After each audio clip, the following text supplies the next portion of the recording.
XRP is a coin that I refuse to take my eyes off in 2022. So I have been buying bags of XRP for the past 4 months.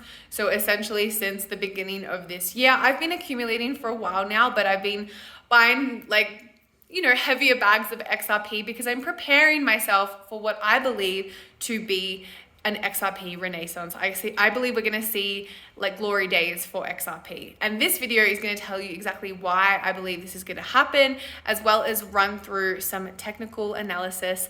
So let's get into it.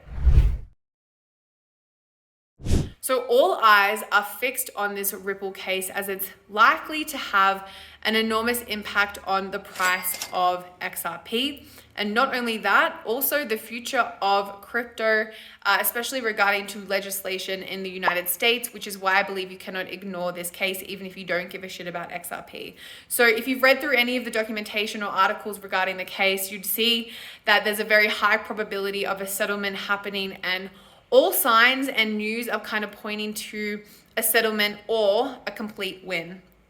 So this is going to happen sometime this year, probably sooner rather than later, which is why I'm preparing now, because I foresee an outcome is going to swing in the favor of Ripple.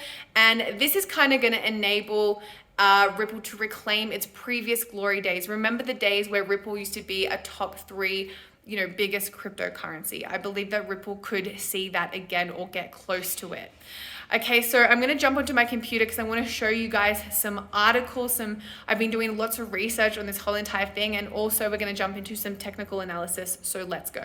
Hey guys, let's dive into this first article. So XRP, not a security in UK, Switzerland, Singapore, Japan. Ripple's lawsuit may end soon following Biden's crypto order. So what does this mean? So what if the UK and Singapore don't see XRP as a security? What does that mean? Well, this article says that the SEC's position on XRP is expected to change in the coming months after the Biden administration's cryptocurrency executive order mandates all relevant federal agencies to work with the United States allies in a bid to develop an international framework for digital currencies. Okay, so that was a lot to digest, but what does that mean? It means that the United States is trying to understand and build this framework for what digital currencies are, and they're going to use frameworks and understandings and definitions of what digital currencies are for the United States allies. So they're going to use how the United States allies, such as Singapore, Switzerland, how they understand cryptocurrencies.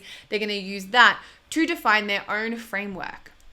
And attorney John Deaton, I'm pretty sure he is the guy behind this Ripple case, and he has stated that Attorney Deaton noted that XRP is not a security in the United Kingdom, Switzerland, Singapore, Japan, the United Arab Emirates, among other countries. And that is kind of like the equivalent of a mic drop, a Kanye West mic drop, in my opinion. And I really like this tweet. XRP is a security, the United States. XRP is not a security. It's just, majority of the United States allies there. So this is just really solid evidence as to why Ripple really has this in the bag. And it's just kind of a question of, how long is the SEC going to be stalling innovation for the financial sector by, suing Ripple. So let's get into the next article. Okay, so the next article I want to show you guys is some of the list of demands from the Ripple executives to the SEC. And this is to kind of just further clarify that they've kind of got this in the bag, as I said before. So SEC not entitled to relief. So here are just some. So firstly, dismiss the action with prejudice. Secondly, enter judgment in favor of the defendants against the plaintiff. Thirdly, award Mr. Larson and Mr. Garlinghouse his attorney fees and all other costs. Number 4, award Mr. Larson, Mr. Garlinghouse any other relief as the court may deem just and proper. So this article also says that the SEC is demanding a trial by jury. And I watched a video on YouTube with a guy who stated that, Ripple is okay with a trial by jury. They're not shaking in their boots with this demand of a trial by jury. And why would they be, with all the mounting evidence in their favor? Okay, so another article I want to show you guys is that Ripple is seen as a leading remittance provider in association of Southeast Asian nations report. So I have been traveling Central and South America for, a while now, since January. And I will tell you, remittance payments they soak up so much income and they take so much time, and it's just so inefficient the way that it's done. And so many people in developing nations, they need their remittance payments. They need to process all these payments. And this article is really, really fascinating. Also, just to kind of give you an idea of who ASEAN is. So they are essentially 10 Southeast countries. So I'm just going to state them. So Brunei, Cambodia, Indonesia, Laos, Malaysia, Myanmar, the Philippines, Singapore, Thailand, and Vietnam. And it incorporates them into one body. So let's go to this report. I'm just going to move myself over for a second.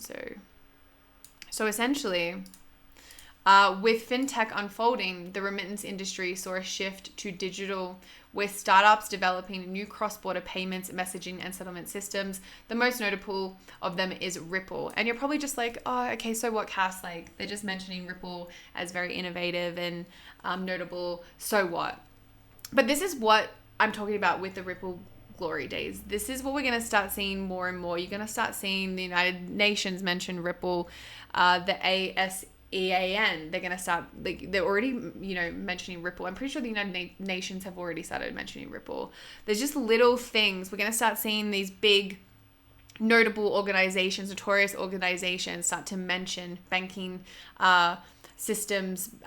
banking companies. Like, for example, the Commonwealth Bank has already started implementing using Ripple technology. We're going to just start seeing these little bursts. These little, these little kernels of, Ripple is good with this. Ripple is very innovative. And this is how it begins. Mark my words. I believe that this is how it begins. Okay, so let's dive into some technical analysis. I'm going to be looking for really good entry points to buy XRP. Now, before I get into it, if you're enjoying this video, please don't hesitate to subscribe to the channel. We are a new channel and we deserve some love from you. I make videos on how you can make money in cryptocurrency every week. And also, if you're enjoying this video, don't hesitate to smash the like button. Let me know what you think in the comments below. I always appreciate and read your comments. Okay, so let's get into this technical analysis. Firstly, XRP has been correcting down this year from in and around the 90 cents level. We are edging closer to this oversold area, which I'm going to touch on more in a second. So just to kind of give you an idea of this triangle that we're in. So triangles, whether they're ascending or descending or symmetrical, they mean different things for technical analysis. So ascending, descending, we usually know we're heading in a certain direction. But when it's a symmetrical triangle, when we have an ascending support and we have a descending resistance, that's a symmetrical triangle, and that is a neutral pattern. It's a neutral pattern, but the reason I'm not worried about this neutral pattern is because the price has been suppressed for so long. So it makes sense that we're in a neutral pattern. So we're looking for entry levels right here. And what's really beautiful about this chart right now is we're in a really good place to get into an entry trade, to set a limit order, because we're getting very close to our support line here. We have this ascending support right here, and we're getting very close to it. And also we're heading to the oversold right here. So as soon as we touch the oversold, that's where my limit order is going to be. As soon as we touch the support level, that's where my limit order is going to be. And that's going to be in and around the 60 cents mark. That's what I'm waiting for. But between 60 cents and 67 cents, I think that's fine. That's a perfect place to put your limit order. This is a really good entry. So I'm excited. I do see that we're gonna break out. I think we could consolidate for a little bit longer. So if you wanted to wait, that's perfectly fine. But I think setting a limit order in and around this support area is a really good decision if you want to get involved with XRP right now. Okay, guys, thanks for watching today's video. I'll see you next time.